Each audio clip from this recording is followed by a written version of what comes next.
بسم الله الرحمن الرحيم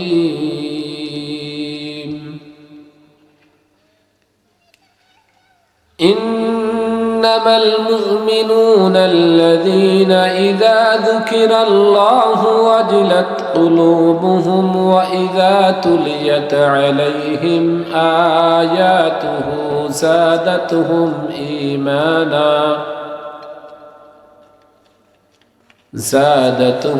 إيمانا وعلى ربهم يتوكلون الذين يقيمون الصلاة ومما رزقناهم ينفقون أولئك هم المؤمنون حقا لهم درجات عند ربهم ومغفرة ورزق كريم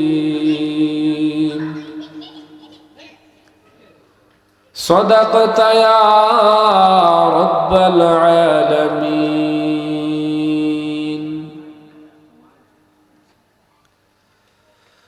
الحمد لمن قدر خيرا وقبالا الحمد لمن قدر خيرا وقبالا والشكر لمن صور حسنا وجمالا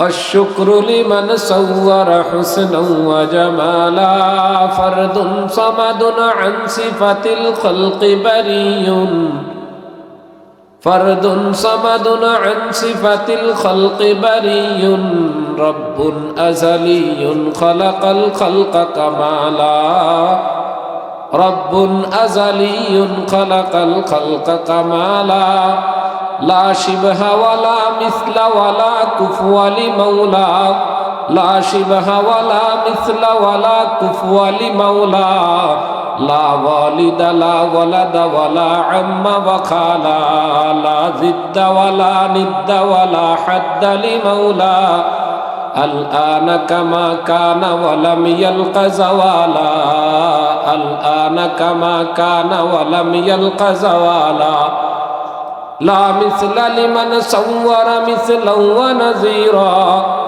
لا مثل لمن صور مثلا ونذيرا من قال سوى ذلك قد قال محالا من قال سوى ذلك قد قال محالا لا قبل ولا بعد ولا وقت زمانا لا قبل ولا بعد ولا وقت زمانا لا مانع لا حاجب لله تعالى لا مانع لا حاجب لله تعالى মধ্যদেলিয়াই বাইতুল আমান জামে মসজিদ ও এলাকাবাসী যুব সমাজের উদ্যোগে আয়োজিত আজকের বার্ষিক মাহফিলের মুহতারাম সদরে জলসা ওয়াজিবুল ইহতিরাম উলামায়ে কেরাম মুরব্বিয়ানে ইজম নওজওয়ান যুবক ভাইয়েরা পর্দার অন্তরালে অবস্থানরত সম্মানিতা মা ও বোনেরা মহান রব্বুল ইজ্জাতের দরবারে লাখো কোটি শুকরিয়া আদায় করি যে আল্লাহ সুবহানাহু ওয়া তাআলা আমাদেরকে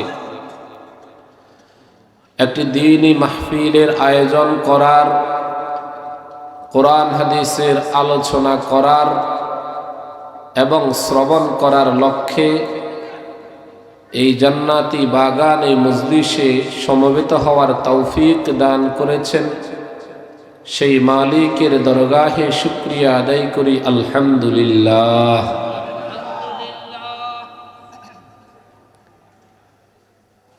সম্মানিত উপস্থিতি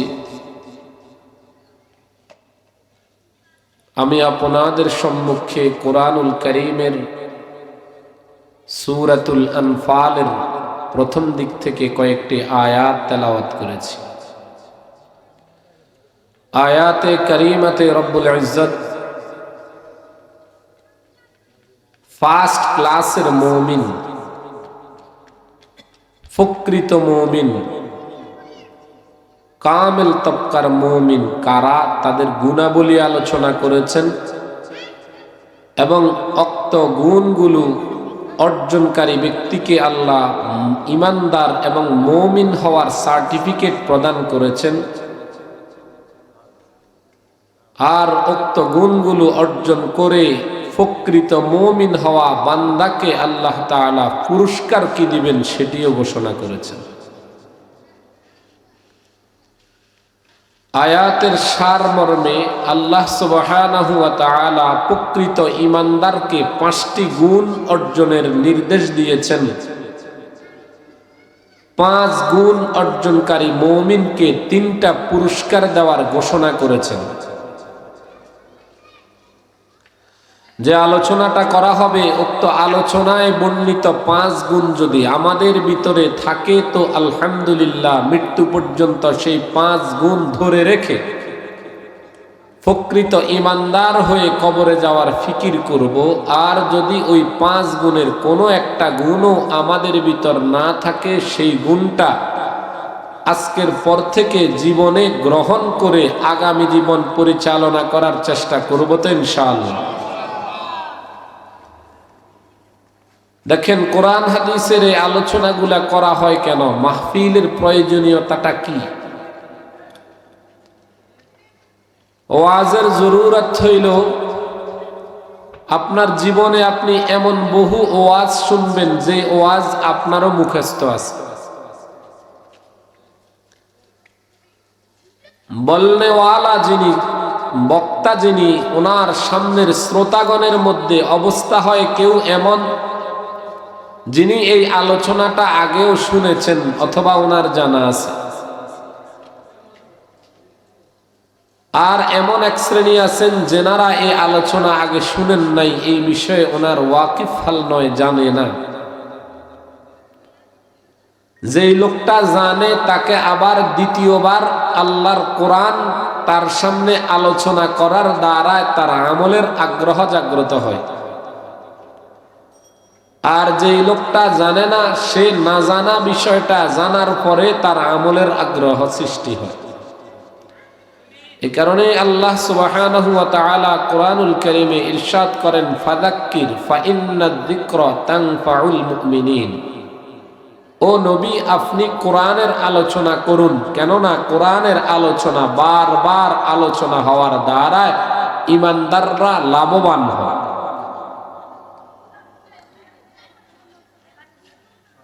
আমরা তো আলোচনা শুনি, কিন্তু আমাদের সবচাইতে বড় অভাব হলো আমলের অভাব।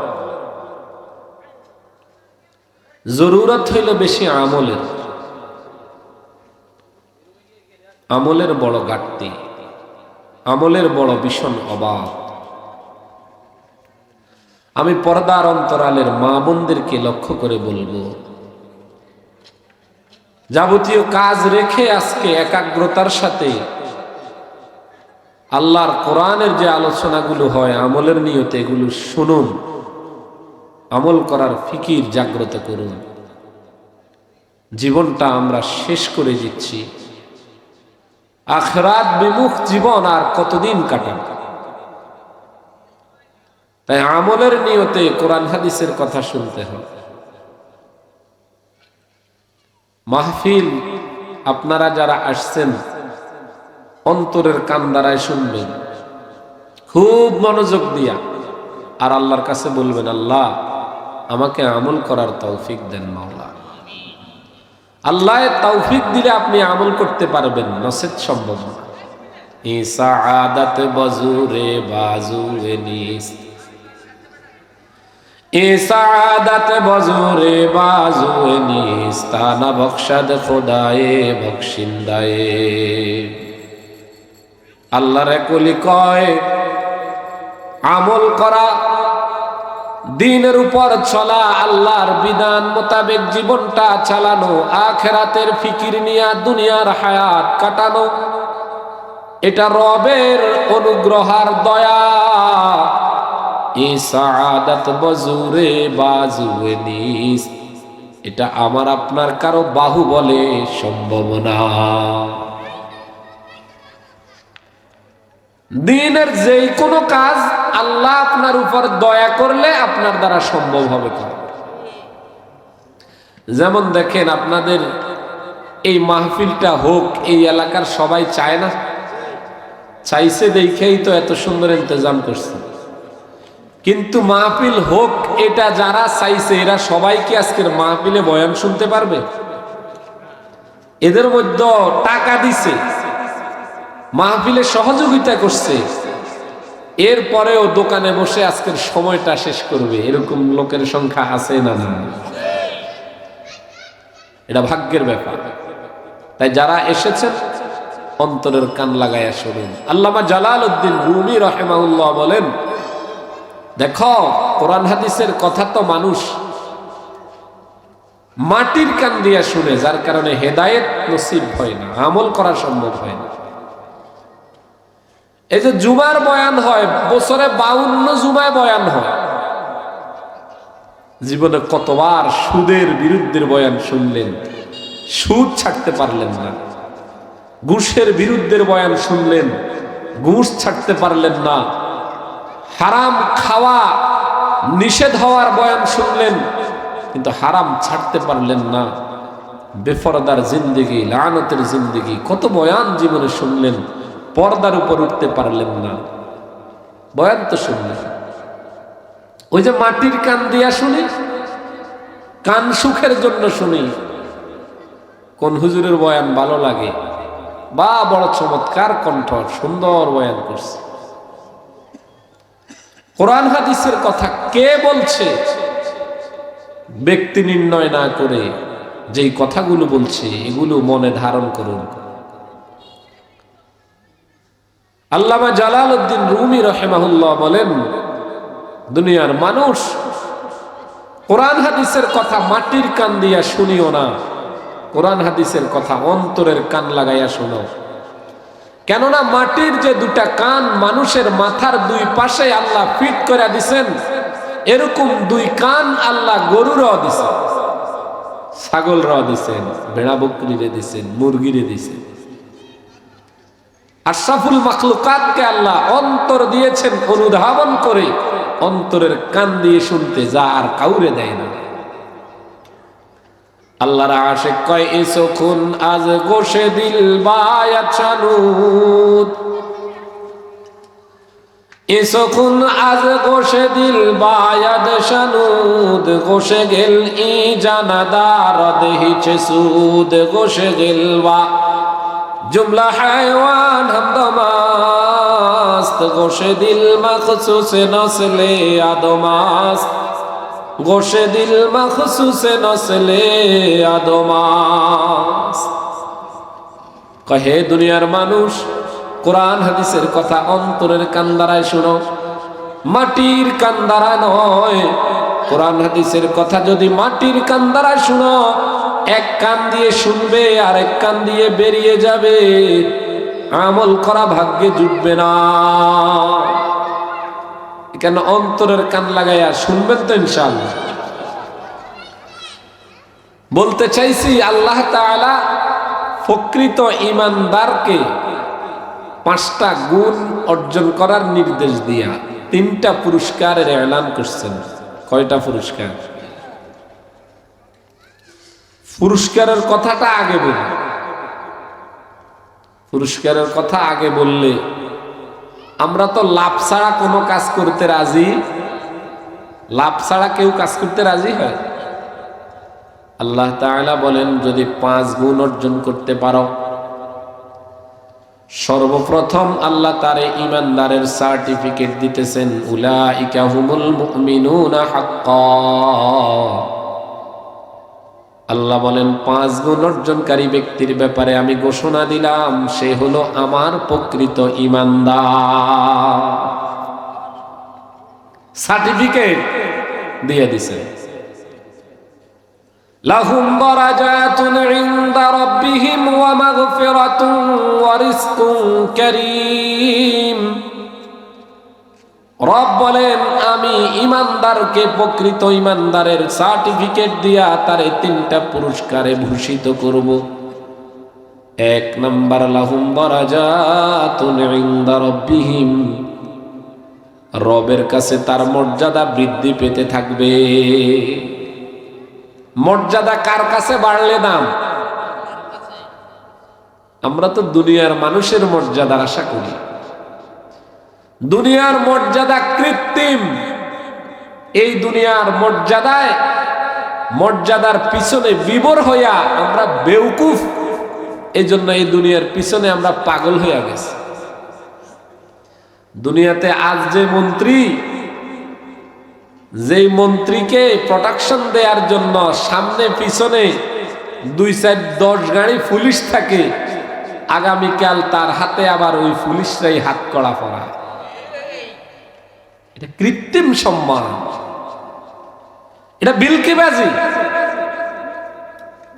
ये तो दुनिया देखने में किस कदर खुश रौन थी, कब्र में जाते ही दुनिया की हकीकत खुल गई, कब्र में जाते ही दुनिया की हकीकत खुल गई। कई दुनिया देखते तो कत रंग तामशा देखलाम, আমি ধনী মানুষ, দুনিয়াতে দেখলাম আমার কত ধন। অ্যাকাউন্টের হিসাব চেক করে দেখলাম লক্ষ লক্ষ কোটি টাকার মালিক বনিয়া গেছি। আমি রাজনৈতিক নেতা, শত মানুষ আমার পিছনে হাঁটে, আমি প্রভাব প্রতিপত্তিওয়ালা, আমার কত মর্যাদা, আমি যা কই তাই হয়। কিন্তু কবর মে যাতে হি দুনিয়া কি হकीकत খুল গই, কবরে যাওয়ার পর দুনিয়ার বাস্তবতা সামনে চলে আসছে। এখন আর ডানে বামে টাকা দেখি না, ডানে বামে পদমর্যাদা দেখি না, ডানে বামে সেলুইট দেখি না, শুধু মাটি আর মাটি ছাড়া কিছু না। ये तो दुनिया देखने में मिस्ल कागज फूल की, देखने में खुशनुमा है भू मगर कुछ भी नहीं, देखने में खुशनुमा है भू मगर कुछ भी नहीं।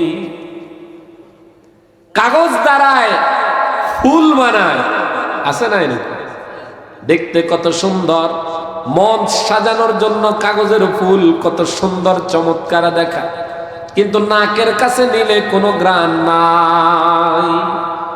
গোটা দুনিয়াটা এরকম কাগজের ফুলের মতো দেখতে, ফুল দেখো আর কি, মূলত এর কোনো গ্রান নাই। দুনিয়ার মর্যাদার পিছনে ছুটিয়েন না। আল্লাহ বলেন লাহুম দারাজাতুন ইনদা রাব্বিহিম, বান্দা যদি 5 গুণ অর্জন করতে পারো, তোমার মর্যাদা আমি আল্লাহর কাছে বেড়ে যাবে। আল্লাহর কাছে মর্যাদা বাড়নেওয়ালা লোকটা কালো হাবশি গোলাম বেলাল, যারে আল্লাহ এত কালো বানাইছে, আমাদের কোন মেয়ে তারে দেখলে বিয়ে বসতে রাজি হবে না। যার জবানে জড়তা ছিল, খুব সুন্দর উপস্থাপনায় কথা বলতে পারতো না, যে ছিল আরবের এক গোলাম, কিন্তু রবের কাছে তার মর্যাদা এত বেশি, তার আজান হইতো মসজিদে নববীতে, সেই আজান স্বয়ং আরশে আজিম পর্যন্ত পৌঁছতো। রুসমে আযা বাকি রহি, রূহে বেলালি না রহি, রুসমে আযা বাকি রহি, রূহে বেলালি না রহি, ফলসফা বাকি রহি, তলকিন গজালি না রহি। আজান তো আজকেও হয়, কিন্তু বেলালের আজান তো হয় না। এত দামি হইছেন, আল্লাহর নবী কয় মেরাজের রজনীতে বেলালের বাড়ি দেখে আসছে। আল্লাহর কাছে দামি হইতে হইলে ধনী হইতে হয় না। আল্লাহর কাছে দামি হওয়ার জন্য সুন্দর হওয়ার প্রয়োজন নাই, আল্লাহর কাছে দামি হওয়ার জন্য পদমর্যাদার প্রয়োজন নাই, আল্লাহর কাছে দামি হওয়ার জন্য তাকওয়ার দরকার। আল্লাহ বলেন ইন্না আকরামাকুম ইনদাল্লাহি আতকাকুম, তোমাদের মধ্যে আমার কাছে সবচাইতে দামি হইল যেই লোকটার তাকওয়া যত বেশি সে আমার কাছে তত বেশি দামি। এ কারণে রবের কাছে দামি হওয়ার চেষ্টা করতে হবে। লাহুম দারাজাতুন ইনদা রাব্বিহিম, আমার বান্দা যদি 5 গুণ অর্জন করতে পারে, সমাজের একজন কৃষক আমার বান্দা 5টা গুণ অর্জন করছে, প্রকৃত ইমানদার হইছে, তাকওয়াবান হইছে, আমি আল্লাহর কাছে এই কৃষকের দাম ওই রাষ্ট্রপ্রধানের চাইতে অনেক অনেক গুণ বেশি, যেই রাষ্ট্রপ্রধানের তাকওয়া নাই। সমাজের ওই 1000 কোটি টাকার মালিক লোকটার চাইতে এই রিক্সা চালকের দাম অনেক বেশি, যেই রিক্সা চালকের কাছে তাকওয়া আছে। আর ওই 1000 কোটি টাকার মালিক লোকটার কাছে তাকওয়া নাই। আল্লাহ বলেন তোমাদের রিক্সা চালক লোকটার দাম আমার কাছে অনেক অনেক অনেক বেশি। লাহুম দারাজাতুন ইনদা রাব্বিহিম ওয়া মাগফিরাতুন ওয়া রিজকুন কারীম। দ্বিতীয় নাম্বার পুরস্কার হলো বান্দারে, দুনিয়ার জীবন চলতে অনেক ভুল ত্রুটি হয়, মানুষ মাত্রই গুনাহগার, গুনাহ হয়ে যায়। এই যে তোমার দুনিয়ার জীবন চলতে ফিরতে কিছু গুনাহ হয়ে গেল, যদি 5টা গুণ অর্জন করতে পারো, আমি রব ঘোষণা দিলাম মাগফিরাহ, আমি আল্লাহ দয়ার মায়া কইরা তোমার সেই গুনাহগুলো মাফ কইরা দিমু। ওয়া রিজকুন কারীম, আর তোমার দুনিয়াতে সম্মানের রিজিক দিমু, আখিরাতে সম্মানের রিজিক দিমু। সম্মানের রিজিক দিবেন আল্লাহ। রিজিক 2 ধরনের, একটা হলো ইহানতের রিজিক আর একটা হলো সম্মানের রিজিক, ইজ্জতের রিজিক। ইজ্জতের রিজিক আর বেইজ্জতির রিজিক উদাহরণ দিই, দেখবেন বুঝবেন। আমরা আমাদের অনেক প্রয়োজনে সরকারি অফিস আদালতে যাইতে হয় না কাজ কামের জন্য। সরকারি অফিসাররা আপনি যাওয়ার সাথে সাথে আপনার কাজটা করে দিবে নাকি কিছু ঘুষ দিতে হইবে? ঘুষ ছাড়া কাজ করে? এখন আপনি একজন অফিসারকে 20,000 টাকার কন্ট্রাক্টে একটা কাজ দিলেন, 20,000 টাকা দেওয়ার সাথে সাথে ওই অফিসার আপনার কাজটা করে দিল।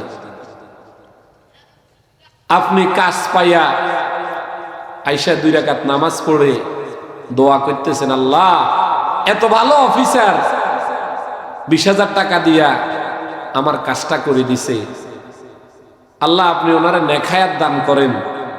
এরকম দোয়া জীবনে কেউ করছেনি? হ্যাঁ, নাকি বাহির হইয়াই বলছে আল্লাহর গজব পড়ুক এদের উপর, সরকারের বেতন পায় এরপরও টাকা ছাড়া কাজ করে না, বলছেন এই কথা? ডাকাত ডাকাত বসাইছে। এখন ওই লোকটা 20,000 টাকা অফিসার বিকেল বেলায় বাড়িতে যাইতে বাজারের বড় ইলিশ মাছটা নিয়ে গেল, ছেলে মেয়েদেরকে নিয়ে মোসাম্মা মাইরা খাইতে আছে, জিব্বায় কত স্বাদ লাগাইয়া খাইতেছে, ঠিক না বেটি? আপনার ঘুষের টাকা দিয়া টাইলস করতেছে, সোফা কিনতেছে, ভোগ বিলাসে আছে, কিন্তু টাকা দেনেওয়ালা তার লানত দিচ্ছে, গজব দিচ্ছে, সমাজের মানুষ তার বিরুদ্ধাচরণ করছে। এটা কি ইজ্জতের রিজিক না বেইজ্জতির রিজিক? শুক্রবারে হুজুরের সাথে দেখা, হুজুর কোনদিন আপনারে আমার বাড়িতে নিতে পারি নাই, যদি মেহেরবানি করে আগামী জুমায় আমার ঘরে একটু দাওয়াত নেন, একটা ডাইল ভাত খাওয়ানো। বহু আকুতি মিনতি কইরা দাওয়াত দেয়া হয়, হয় কি হয় না? হুজুর যাওয়ার পরে ডাইল ভাত খাওয়াইছেন না, গোস্ত মোরগ মাছ ডিম যা আছে আপনার সর্বোচ্চটা চেষ্টা করছেন, করছেন না? আবার আসার সময় যার যার তৌফিক অনুযায়ী খুব চিপিয়া মুসাফার মাধ্যমে 100 টাকা 200 টাকা হুজুরে হাদিয়া দিছেন, দিছেন না? হ্যাঁ, 100 টাকা খুব বেশি টাকা না, কিন্তু এটা একজন মুমিনের হৃদয় নিংড়ানো ভালোবাসা, এখানে আবেগ মিশ্রিত। এখানে 100 টাকা 500 টাকা যেটা দেয়া হয়েছে হাদিয়া, এটা ছিল পুরাটা আপনার হৃদয়ের কলিজা থেকে নিংড়ানো মোহাব্বত আর ভালোবাসা দিয়ে দিয়েছেন, ঠিক না বেটি? এটা হইল রিজকে কারীম। সম্মানিত রিজিক কম হোক বেশি দিয়ে হবে কি, কিন্তু রিজিকটা হোক সম্মানের। আল্লাহ বলেন 5টা গুণ যদি অর্জন করতে পারো, মর্যাদা বাড়াইয়া দিমু, তোমারে মাফ কইরা দিমু, দুনিয়াতে দিব ইজ্জতের রিজিক, আখিরাতে বিনা হিসাবে জান্নাত দিয়া দেব। এই 3টা পুরস্কার আপনারা পাইতে চান কিনা? কাজ করতে হবে 5টা। আল্লাহ বলেন ইন্নামাল মুমিনুনা আল্লাযীনা ইযা যুকিরাল্লাহ ওয়াজিলাত কুলুবুহুম।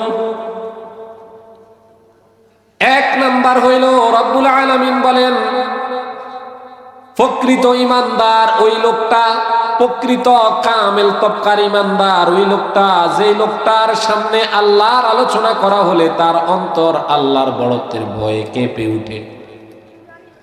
আল্লাহ যে সবচেয়ে বড়, আল্লাহর চাইতে বড় আর কেউ নাই, এই ভয় তার দিলে জাগতে হবে। আজকে তো আমরা টাকা পাইলে আল্লাহরে ভুলে যাই, পদমর্যাদা পাইলে আল্লাহরে ভুলে যাই, এ কথাটা ভুলে যাই আমি যে আমার রবের সামনে দাঁড়াতে হবে, আমার কৃতকর্মের হিসাবটুকু দিতে হবে। এ কথা আমরা অধিকাংশ মানুষ ভুলে যাই, ঠিক না বেঠিক? ওয়া আম্মা মান খাফা মাকামা রাব্বিহি, আল্লাহ বলেন যে লোকের দিলে এই ভয়টা আছে আমি কিয়ামতের ময়দানে আমার রবের সামনে দাঁড়ায়া হিসাব দিতে হবে। ওয়া নাহান নাফসা আনিল হাওয়া, সে জীবনে কোনোদিন নিজের মন মতে চলতে পারে না, নিজের মনকে কন্ট্রোল কইরা রবের মন মতে চলে। ফাইন্নাল জান্নাতা হিয়াল মাওয়া, আমি আল্লাহ ঘোষণা দিলাম জান্নাত আমার এই বান্দার ঠিকানা হিসাবে লিখিয়া দিলাম। আল্লাহর বড়ত্বের ভয় দিলে হামেশা জাগ্রত থাকতে হবে। সব চাইতে বড় কে? আল্লাহর চাইতে বড় ক্ষমতাবান আর কেউ আছে? আমরা তো ভুলে গেছি এই কথা। আমি যখন ধনী হই তখন আমি ভুলেই যাই যে আল্লাহ যে আছে, যত গুনাহ সব আমি করতে আছি। নাফরমানির চরম শিখরে ধনীরা বসবাস করতে আছে, আর আমি যখন একটা পথ পাইয়া যাই তখন তো আমি আর মানুষকে মানুষই মনে করি না। আমার উকুবাত, আমার পরকালের জীবনের জবাবদিহিতার কথা আমি ভুলেই যাই। আমাদের হালত এটা কিনা বলেন? গোটা দুনিয়ার মানুষ তো আল্লাহকে উপেক্ষা করে চলে, কিন্তু আল্লাহর ক্ষমতার কাছে পৃথিবীর সবাই নিঃস্ব আর ব্যর্থ। সারা পৃথিবীর ক্ষমতাধর আমেরিকা, যাদের কথায় না চললে আপনার কোনো উপায় নাই। উপায় আছে? আমাকে হাসিনা আফা আমেরিকার বৃদ্ধাঙ্গুলি দেখাইছে না, এরপরে লাস্টে মাইটটা দিছে নি আমেরিকা।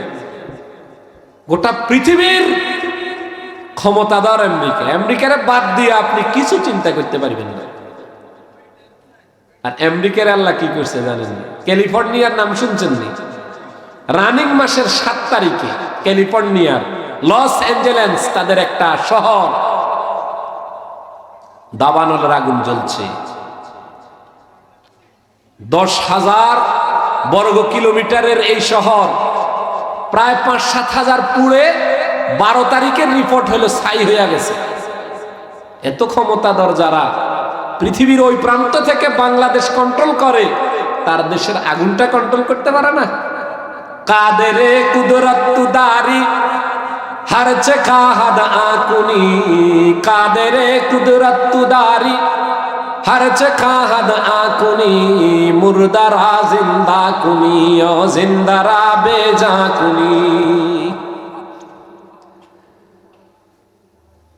अल्लाह बोलेन अनल मालिक आना मालिकुल मुलूक, हे दुनिया দুনিয়ার রাজা বাচ্চারা শুনো, আমি দুনিয়ার সব রাজা বাচ্চাদের বাদশাহ, আমার রবের সামনে কি নিয়ে দাঁড়াবো? 5 ওয়াক্ত নামাজ দৈনিক এভাবে ত্যাগ করতে আসি, টাকা কামাইয়ের জন্য সুদি কারবারে লিপ্ত, আল্লাহর ভয়টা দিলে জাগে না। ঘুষে লিপ্ত, আল্লাহর ভয় দিলে জাগে না। অন্যের জমিন জোর করে দখল করে নিছি, আল্লাহর ভয়টা দিলে জাগে না।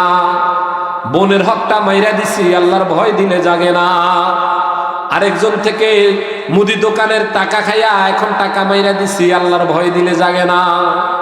আর ধমকাইয়া কথা কয়, টাকা দিতাম না, কিনতে পারবি, ঠিক নেই।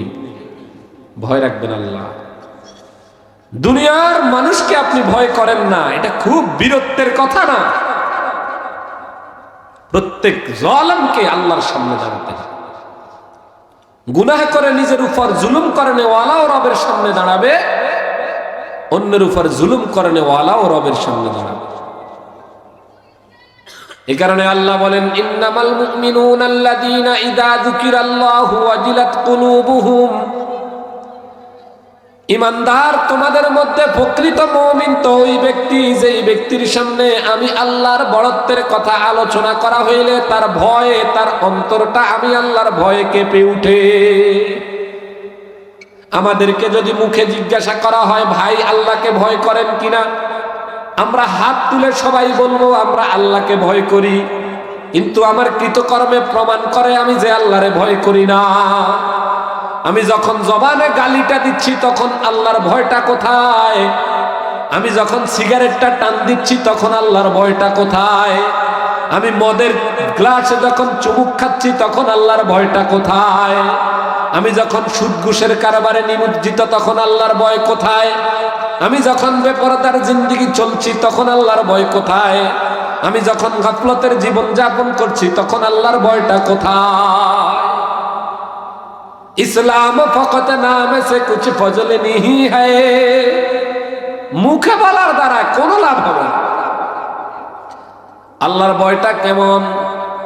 সাহাবায়ে কেরাম আল্লাহকে এত ভয় করতেন।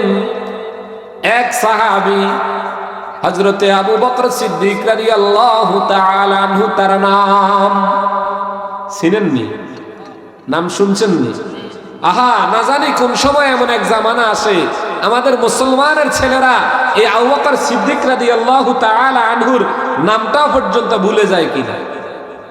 আমরা তো ইসলাম থেকে এত দূরে যে আমরা আমাদের আকাবির আসলাফ, আমরা যাদের উত্তরসূরি, আজকে তাদেরকে আমরা চিনি না। আমরা হলিউড বলিউডের নায়ক, গায়ক, গীতিকার, খেলোয়াড়, এদেরকে নিয়েই আজকের নওজোয়ানরা ব্যস্ত।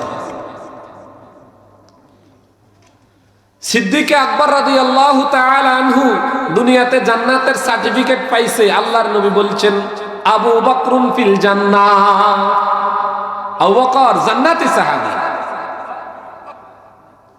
কোরআনে আল্লাহ তাআলা ওনার মর্যাদা বর্ণনা করতে যাইয়া মুহাম্মাদুর রাসূলুল্লাহ ওয়াল্লাযীনা মাআহু আশিদ্দাউ আলাল কুফার আয়াতে আল্লাহ তাআলা আবু বকর সিদ্দিক রাদিয়াল্লাহু তাআলা আনহুকে আলাদা করে উল্লেখ করে নাই। ওয়াল্লাযীনা মাআহু বইলা আল্লাহ তাআলা কয় মুহাম্মাদুর রাসূলুল্লাহর নাম নিলে আবু বকর সিদ্দিক আছে। সুবহানাল্লাহ কয় না? আমরা অনেক সময় এক বন্ধুরে দাওয়াত দিই, দুইজনে এমন ভাবে চলাফেরা, সারা দিন 24 ঘন্টা একসাথে থাকে, তো একজনের দাওয়াত দিলে বুঝি আরেকজন লগে আসবে। এরকম লোক আছে না নাই? উনি না আসলে আরো জিজ্ঞাসা করে, কি উনি তো আসলো না, আমরা তো দাওয়াত দেন নাই। আস্তাগফিরুল্লাহ, আপনারা দাওয়াত দিলে তো উনি থাকবে, এটা তো আমি জানি, এই জন্য তো ওনার কথা বলি নাই। এই জন্য আশিদ্দাউ আলাল কুফার, এটা হযরত ওমর রাদিয়াল্লাহু তাআলা আনহুর সিফাত। এখানে আল্লাহ সাহাবীর সিফাত বয়ান করছেন, কিন্তু আবু বকর সিদ্দিক রাদিয়াল্লাহু তাআলা আনহুকে নবীজির সাথেই উল্লেখ করছেন। যেখানেই মুহাম্মদুর রাসূলুল্লাহ সেখানেই আবু বকর সিদ্দিক রাদিয়াল্লাহু তাআলা। হিজরতে যাবেন, নবীজি বলছেন সিদ্দিক আকবর, আল্লাহর থেকে যে কোনো সময় আমাদের মক্কা ছেড়ে চলে যাওয়ার ডাক আসতে পারে, ইঙ্গিত পাওয়া গেছে আপনি আমার সাথী হবেন। ওই দিন থেকে আর ঘুমায় নাই। হিজরতের দিন নবীজি আবু বকর সিদ্দিক রাদিয়াল্লাহু তাআলা আনহুর দরজায় নক করছেন, সাথে সাথে আবু বকর দরজা খুইলা কয় আমি হাজির। আল্লাহর নবী বলেন, ও আবু বকর সিদ্দিক। দরজা নক করার সাথে সাথে খুলছেন। বিষয়টা বুঝলাম না, আপনি ছিলেন কই? হযরতে আবু বকর সিদ্দিক বলেন, ইয়া রাসূলুল্লাহ, যেই দিন আমি শুনছি মক্কা ছেড়ে আপনি চলে যাবেন, ওই দিন থেকে আমি পাগলপারা হয়ে গেছি। না জানি আমার নবী আমার রাইখা কোথাও চলে যায় কিনা। যখন আপনি ইঙ্গিত দিছেন আমারও আপনার সাথে নিবেন, আমি সেদিন থেকে আর কোথাও যায় নাই। আমি আবু বকর ঘুমাইলেও দরজার পাশে দাঁড়ায়া ঘুমাই, না জানি নবী আমার না পায়া আমার রাইখা চলে যায় কিনা। এই দামি সাহাবী হযরতে আবু বকর সিদ্দিক রাদিয়াল্লাহু তাআলা আনহু, রাষ্ট্রপ্রধান আমিরুল মুমিনিন। একদিন ওনার স্ত্রী কয় প্রাণের স্বামী গো, বহুদিন থেকে একটু মিষ্টি খাইতে মন চায়। সিদ্দিক আকবর বলেন, প্রাণের বিবি শুনো, রাষ্ট্রীয় কোষাগার থেকে আমাদেরকে যেই ভাতা দেয়া হয় সংসার পরিচালনার জন্য, রাষ্ট্রীয় কোষাগারের ভাতাটা ছিল সাধারণ একজন নাগরিক তার পরিবার পরিচালনার জন্য যেই টাকার প্রয়োজন, আমিরুল মুমিনিন রাষ্ট্রপ্রধান রাষ্ট্রের থেকে ওই পরিমাণ টাকা নিবে। স্ত্রীকে আবু বকর সিদ্দিক বলেন, প্রাণের বিবি, যেই ভাতাটা আমাদেরকে রাষ্ট্রীয় কোষাগার থেকে দেয়া হয়, এই ভাতা দিয়া সংসারটা চালানোই তো আমাদের জন্য কঠিন। তোমার জন্য মিষ্টির ব্যবস্থা আমি কোত্থেকে করব? আমার কাছে কোনো টাকা পয়সা নাই। হ্যাঁ, দুনিয়ার জীবনটা যদি ধৈর্য সহকারে কাটায়া যাইতে পারো, আখিরাতে রব জান্নাতে এর চাইতে দামি মিষ্টির ব্যবস্থা করিয়া দিবে। আবু বকর সিদ্দিক রাদিয়াল্লাহু তাআলা আনহুর বিবি ধৈর্য ধারণ করলেন, আর মনে মনে চিন্তা করলেন, রাষ্ট্রীয় কোষাগার থেকে ভাতার জন্য যেই টাকাটা দেয়া হয় এর থেকে একটু কিছু বাঁচায়া একটা থলিতে রাখলেন। মহিলাদের টাকা বাঁচানোর অভ্যাস আছে না নাই? কিছুদিন পর হযরতে আবু বকর সিদ্দিক রাদিয়াল্লাহু তাআলা আনহুকে বিবি বললেন, প্রাণের স্বামী গো, আমার মিষ্টি খাইতে মন চায়। সিদ্দিক আকবর আগের কথায় কয়, তোমারে না বলছিলাম আমার কাছে কোনো টাকা পয়সা নাই, মিষ্টি কোত্থেকে জোগাড় করব? স্ত্রী একটা থলে বের করে আবু বকর সিদ্দিক রাদিয়াল্লাহু তাআলা আনহুর হাতে দিলেন, দিয়া কইলেন, ও প্রাণের স্বামী, আমি আপনাকে কিছু টাকা দিলাম, এই টাকা দিয়া আমার জন্য মিষ্টি আনুন। সিদ্দিক আকবর জানতে চায়, এই টাকা তুমি কোত্থেকে পেয়েছ? স্ত্রী জবাব দেয়, রাষ্ট্রীয় কোষাগার থেকে যেই টাকা দেয়া হয় সেখান থেকে বাঁচায়া এই টাকাটা জমাইছি। সিদ্দিক আকবর কয়, ইন্না লিল্লাহি ওয়া ইন্না ইলাইহি রাজিউন। আমি তো বড় অন্যায় আর পাপের মধ্যে নিমজ্জিত হয়ে গেছি। আমার বহুদিন পরে এই কথাটা বুঝে আসছে, এইটুকু টাকা ছাড়াও তো আমাদের পরিবার চলত। এর আগে তো আমরা রাষ্ট্রীয় কোষাগার থেকে যে টাকা নিছি নিশ্চয়ই আমরা বেশি নিয়ে ফেলছি। প্রাণের বিবি গো, এই টাকা খাওয়া আমাদের কোনো অধিকার নাই, এটা রাষ্ট্রীয় কোষাগারে জমা দিয়ে দেয়া হোক। যদি আমরা বক্ষণ করি, কিয়ামতের ময়দানে মালিক যদি জিজ্ঞাসা করে, ও আবু বকর সিদ্দিক, মুসলমানদের মালের জিম্মাদারি দিয়া তোমার রাষ্ট্রপ্রধান বানাইলাম, আর তুমি মুসলমানের মালের খেয়ানত কইরা বিবিরে মিষ্টি খাওয়াইছ। ওই জন্য যদি আমি আটকিয়া পড়ি, কিয়ামতের ময়দানে জাহান্নাম ছাড়া আমার আর কোনো উপায় থাকবে না। টাকাগুলা রাষ্ট্রীয় কোষাগারে জমা দিয়া দিলেন। মৃত্যুর সময় আম্মা জান আয়েশারে ডাক দিয়া কয়, মা আয়েশা, রাষ্ট্রীয় কোষাগার থেকে ভাতা নিয়ে জীবন চালাইছি বাবা। এখানে মুসলমানের মাল ছিল, আমার রবের কাছে আমি কি জবাব দিব জানি না। আমার একটা জমিন আছে, জমিনটা বিক্রি করে যেটুকু টাকা পাও এটা রাষ্ট্রীয় কোষাগারে জমা দিয়া দিও। আল্লাহর ভয় বুঝেননি আপনারা? হ্যাঁ, আমরা তো মনে করি ফুরফুরাইয়া জান্নাতে যান, এত সহজ জিন্দিগি চালাইতেছি হায়াওয়ান জানোয়ারের মতো। গরুর যেরকম কোনো লক্ষ্য নাই, উদ্দেশ্য নাই, আমারও লক্ষ্য উদ্দেশ্য নাই, আপনাদেরও নাই। বাল তুসিরুনাল হায়াতাদ দুনিয়া, বরং আমরা দুনিয়াকে সব কাজে প্রাধান্য দিচ্ছি। আরেক সাহাবীর ঘটনা শুনবেন, ফারুক আজম নাম তার, চিনছেন নিয়ে সাহাবী, যার ব্যাপারে নবীজি বলেন লাউ কানা বাদি নবিয়ান লাকানা উমর, আমার পরে যদি কেউ নবী হইতো তাইলে নবী হইতো উমর। জিবরাইল আমিন আয়েশা কয় ইয়া রাসূলুল্লাহ, উমরের সংবাদ দেন, উমরুন ফিল জান্নাহ, উমরের উপর আল্লাহ সন্তুষ্ট হয়ে গেছে, উমরকে আল্লাহ তাআলা জান্নাত দিবেন ঘোষণা দিয়া দিছে। সুবহানাল্লাহ, কন্যা কোন দুঃখে জান্নাতি সাহাবী হযরত উমর। আল্লাহর নবীর এক সাহাবী ছিলেন হযরতে হুযায়ফা রাদিয়াল্লাহু তাআলা আনহু।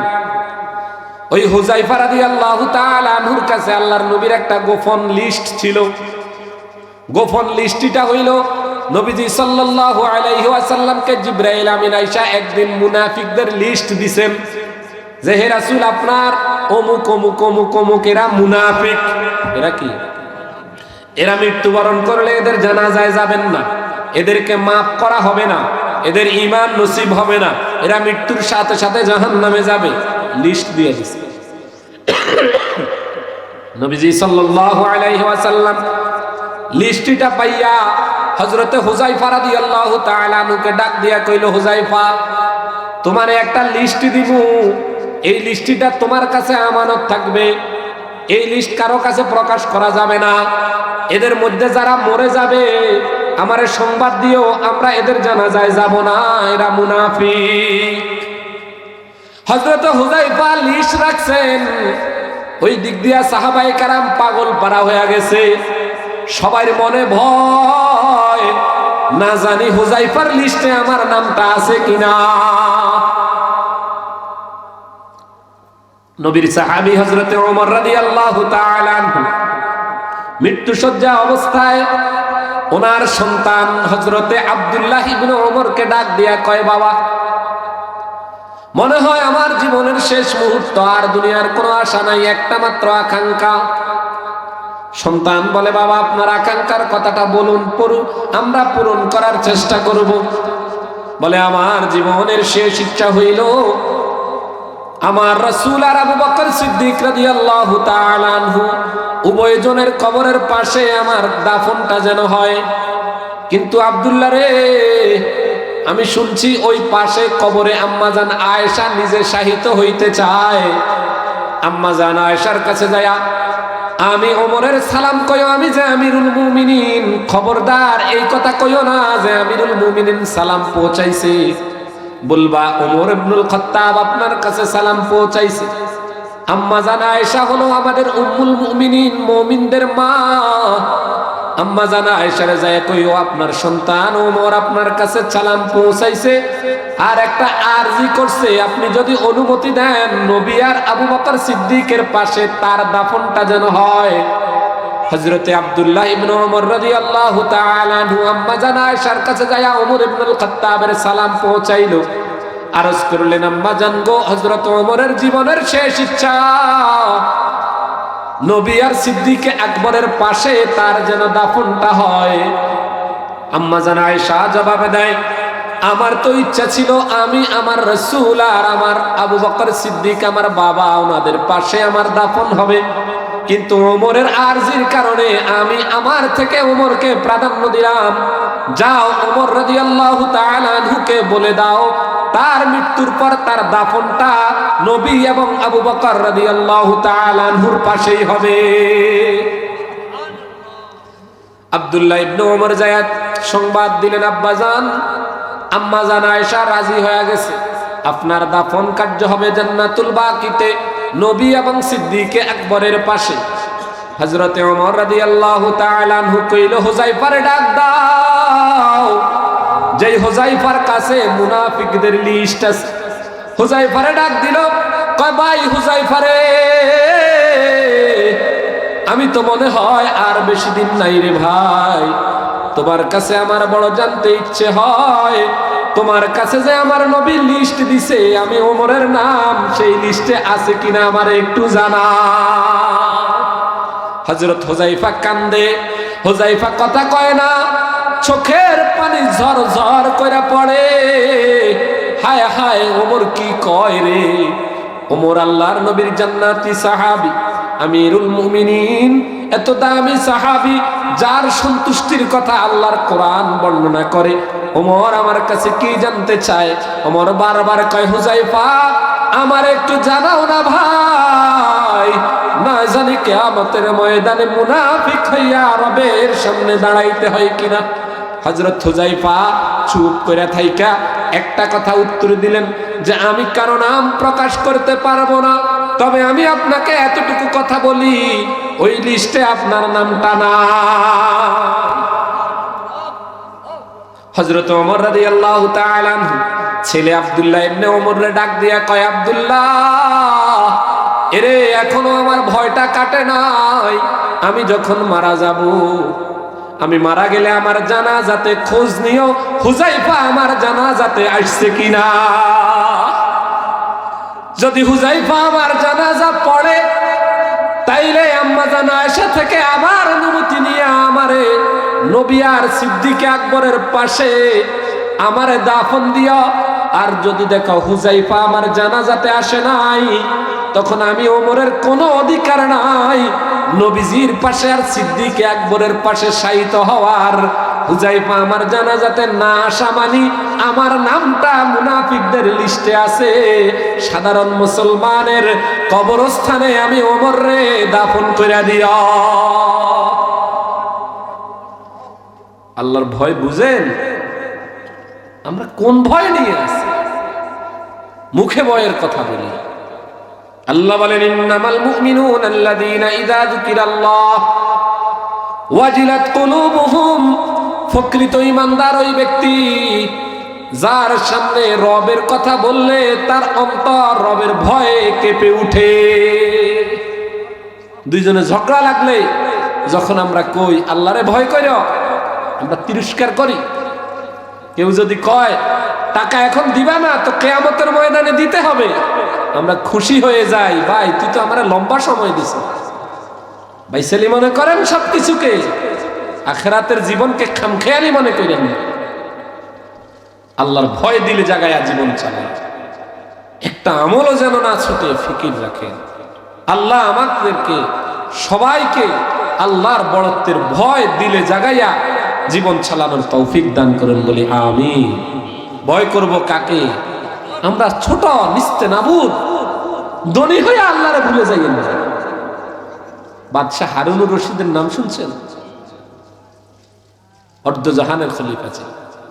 একজন ছেলে ছিল তার, এক ছেলে। এই ছেলেটা আল্লাহর ওলি। বাবার রাজত্বের দিকে তার কোনো খেয়াল নেই। সেদের রাজকুমার, তার কোনো ফিকির নেই। কম্বল গায়ে দিয়ে হাঁটে, আল্লাহ বিল্লাহ করে। হ্যাঁ, একদিন মন্ত্রিসভার বৈঠক চলছে, বাদশাহ হারুনুর রশিদের ছেলে ভিতরে ঢুকে গেছে। মন্ত্রী পরিষদের সবাই বাদশাকে কয়, আপনার এই ছেলেটা আপনার মান মর্যাদা সব ধ্বংস করে দিতে আসে। কি গায়ে দিয়ে দিয়ে হাঁটে, কি করে না করে, এগুলো কিচ্ছু বুঝে আসে। বাদশাহ তারে খুব রাগ বকাঝকা করছে। ছেলে কয়, আব্বাজান, সাধারণ দুনিয়ার জন্য আপনি আমাকে খুব রাগারাগি করলেন, এদের সামনে আমাকে বেইজ্জতি করলেন, আমি আপনার কাছে আর থাকবো না, চলে যাব। চলে গেছেন বসরায়। বসরায় চলে গেছেন। যাওয়ার আগে বাবারে শুধু একটা কথা বলছে।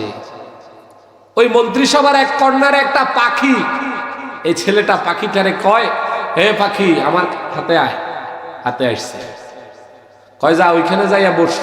বাদশা ডাকলো, তার কাছে যাইস না। এখন বাদশা যতই ডাকে পাখি আর আসে না। বললো আমি এখান থেকে চলে যাইতেছি। চলে যাই। যাওয়ার কালে একটা আংটি আর এক জিল কোরআন শরীফ নিয়ে চলে গেছে বসরায়। বসরায় বিশ্ববিখ্যাত এক বুজুর্গ ছিলেন হযরত আবু আমের আল বসরি রাহিমাহুল্লাহ। বাদশাহ হারুনুর রশিদের এই ছেলে বসরায় যাইয়া দিন মজুরের কাজ করে, সপ্তাহে একদিন। কয়দিন? একদিন।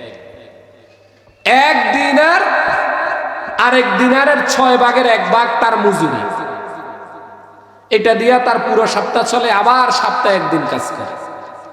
আবু আমের আল বুসরি রহিমাহুল্লাহ ওনার ঘরের একটা কাজে বাজারে গেলেন একজন দিন মজুর আনার জন্য। যা দেখতেছেন এক যুবক এক জায়গায় বৈশা বৈশা কোরআন পড়ে। তারা যায় সালাম কইরা জিজ্ঞাসা করলো, আপনি কি কাজ করবেন? হ্যাঁ, আমি কাজ করব। আমার হাজিরা হইল 1 দিনার আর 1 দিনারের 6 ভাগের 1 ভাগ। শর্ত হইল আজান দেওয়ার সাথে সাথে আমাকে নামাজের সুযোগ দিতে হবে। আবু আমের আল বুসরি রহিমাহুল্লাহ বললেন, ঠিক আছে চলেন। নিয়ে গেলেন, কাজ করতেছে, ইটের কাজ, ওয়াল করতেছে।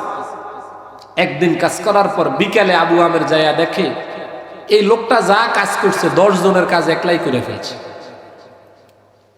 1 দিনার দিয়া আরেক দিনার বাড়তি দিছিল। সে বলছে, আমাকে বাড়তি কেন দিলেন? আমার সাথে আপনার কথা যেটা ছিল সেটা দেন। 1 দিনার 6 ভাগের 1 ভাগ, বাড়তি আমি নেব। চলে গেছে।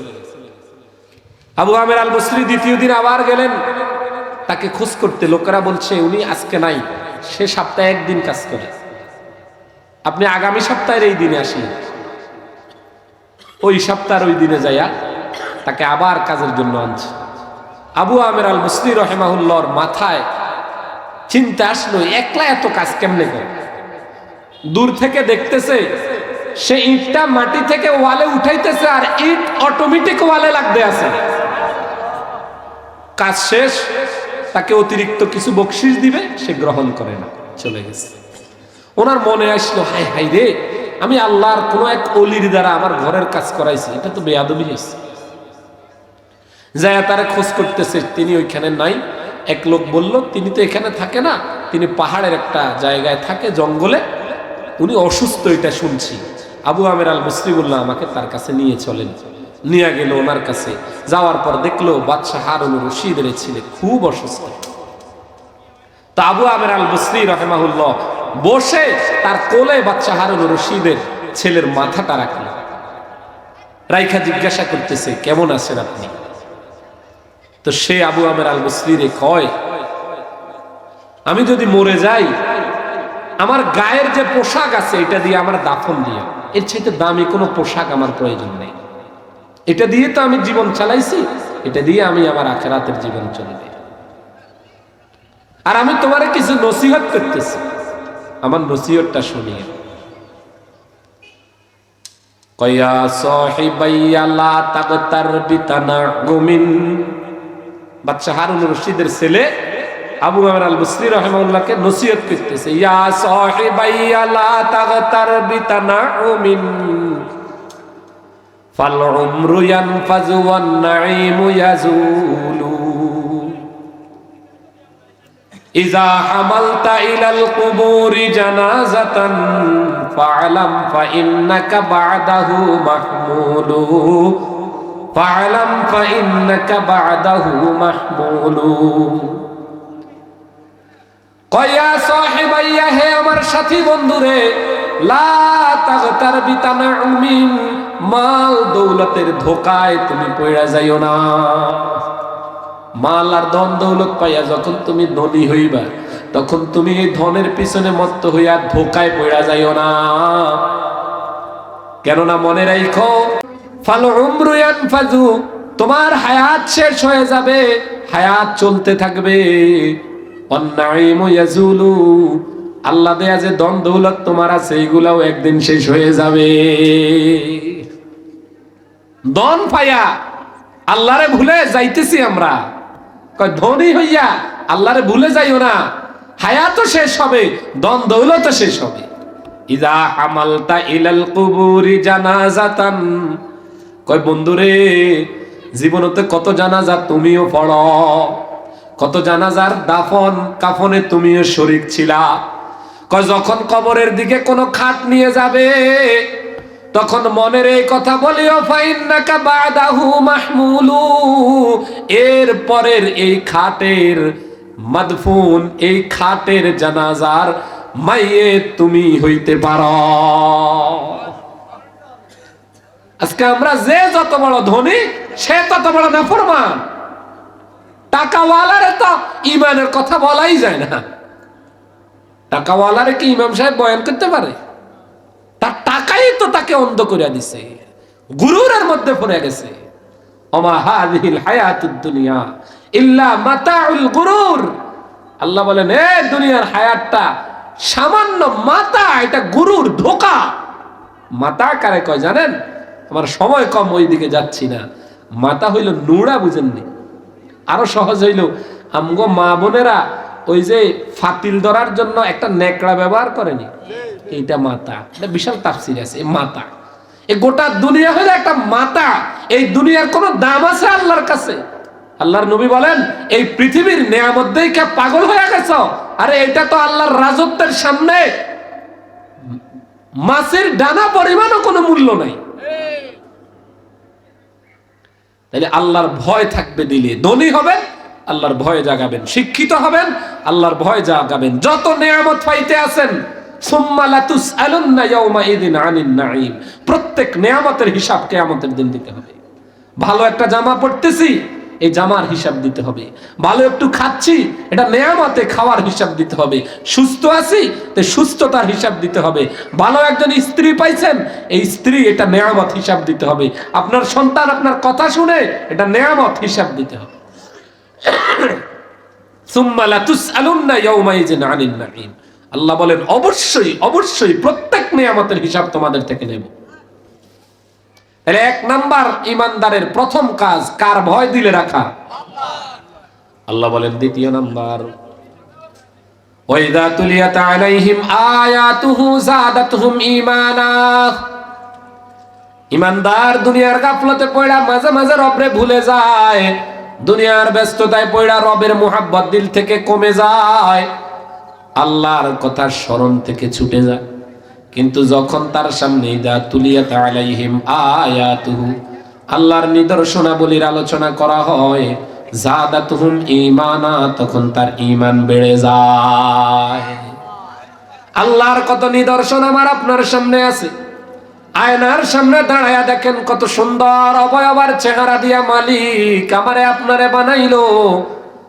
এটা আল্লাহর কত বড় নিদর্শন।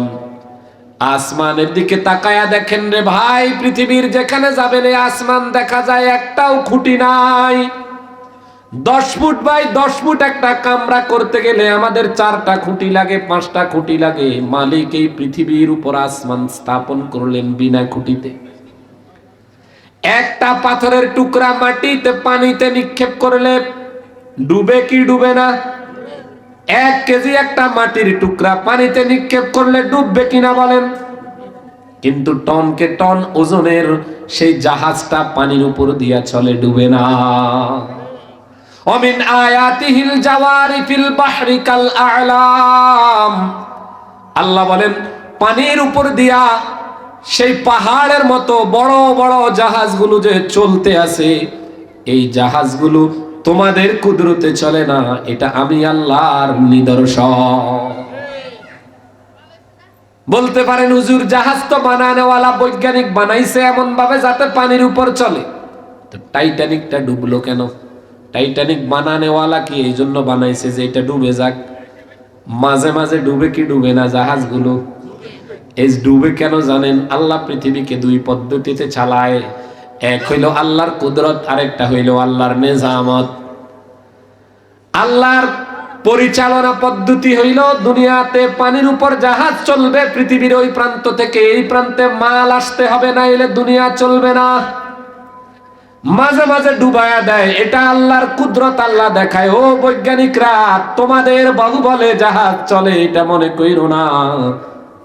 কোন বৈজ্ঞানিক তার জাহাজটা ডুবার জন্য বানায় নাই, মাঝে মাঝে ডুবাইয়া আল্লাহ বুঝাইতে চায়, আমি আল্লাহ চাইলে সবগুলার এইভাবে ডুবাইয়া দিতে পারি।